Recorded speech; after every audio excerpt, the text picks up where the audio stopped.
Hey, podcast listener.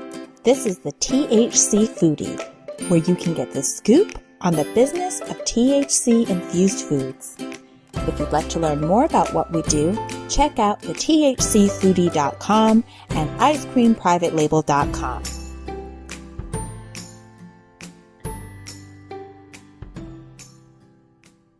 Amanda Reiman on, and she is going to talk to us a little bit about Flow Kana, and what her role is and what that organization is about.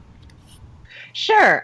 So I am the Vice President of Community Relations for Flow Kana, and Flow Kana is a branded cannabis distribution company that works exclusively with small sun-grown farmers up in Mendocino and Humboldt County. So I would liken it a lot to the coffee trade. You have a lot of small coffee farmers that grow beans on their farm, and then they take these beans to a centralized facility to be roasted, processed, packaged, and distributed. When they're distributed, they have the name of the farm that the coffee beans came from, the country that it comes from, and then it also has the name of the distributor on there. And that allows these small coffee farms to compete with like the Folgers and the other big companies who are completely vertically integrated and have their large farm and their own large processing facility and their own large distribution.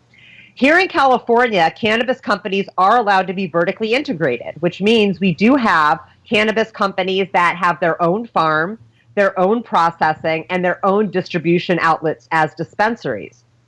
For us, the small farmer isn't going to be able to scale up to compete with those large vertically integrated producers. So our CEO, after doing some research in the industry and meeting with the farmers, saw that there was a real need to help bring the farmer's product to the consumer in a way that makes financial sense to the farmer. So we actually started as a small delivery service a few years ago, just serving the Bay Area of California. And we worked exclusively with the small farmer, basically allowing them to provide cannabis direct to the consumer without having to go through the dispensary. And as we started working more and more with the farmer on this, we realized that the direct-to-consumer model is really what's going to be most financially viable for them in the new market. So Flow Kana, after working with a bunch of small farmers, we work with over 50 farmers in the Emerald Triangle, mostly through farmer co-ops. So we work with 3 farmer co-ops that represent dozens of farmers that are very small. And then we basically distribute for the co-op under the co-op name or the farmer name, depending on what the farmer is most comfortable with. Some farmers are out there in the public and they've got their brand. Other farmers are still a little bit uncomfortable with that and would rather be known through their co-op. And then we distribute this to 200 dispensaries across the state of California so that the consumer is able to purchase cannabis basically directly from the farmer and know more about the farm that produced that cannabis by going to our website, getting to take a tour of the farm, meet the farmer, see really what they're all about. So most recently, Flow Kana, along with a group of investors, purchased an 80-acre property up here in Mendocino County that used to produce wine for the Fetzer family. So it's the Fetzer family's homestead. They have not produced wine out of there for some time because they sold their brand to a bigger company over 20 years ago. But they basically used to produce and process wine there. So like I said, similar to the coffee model, we are going to have this as a cannabis campus for centralized processing, testing, and manufacturing. So Flow Kana is a tenant of the property. We will also have a manufacturing tenant, and we'll have a lab testing tenant. And so the farmer will be able to bring their product to us, and we will do all of the processing, all of the testing, all of the manufacturing, and then distribute that product to market under the farmer's label. So how it works right now is that the farmer sells a pound of cannabis to a manufacturer, gets whatever that market price is, goes home, and that's the end of their role in that product. The manufacturer then takes that pound and turns it into value-added product, whether that be edibles or oils, that's worth like 10 times as much as they paid the farmer for that pound of flower. So what we do is we bring in white label manufacturing, which allows the farmer to brand that product all the way through to retail and to get a piece of that action all the way through to retail.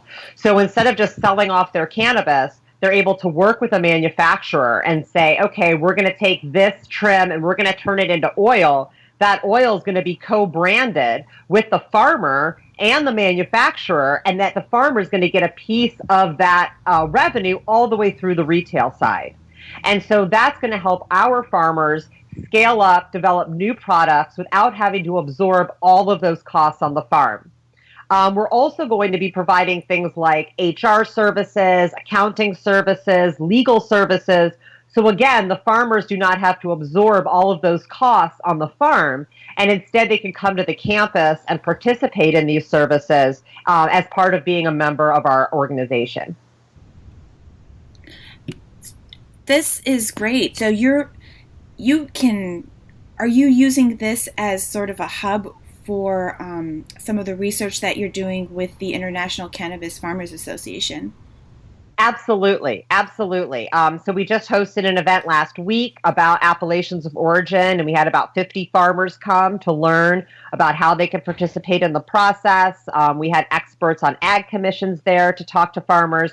We're having another workshop this weekend on microbial testing and things that farmers can do to help increase their chances of passing their microbial tests.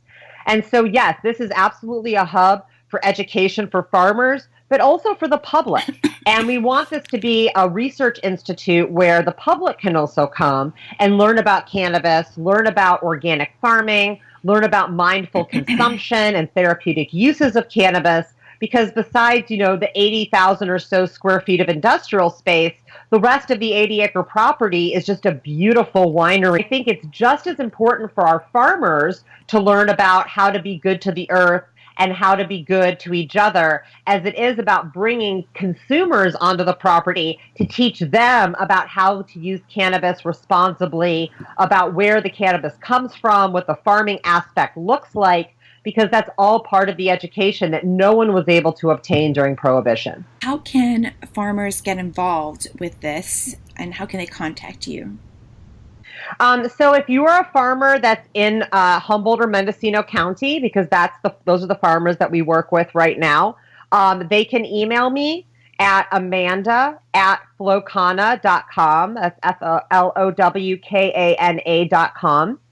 Or anybody that's interested in what we're doing, feel free to email me. Like I said, I'm head of community relations, so I do a lot of outreach work with interested folks, both from our community and outside of our community.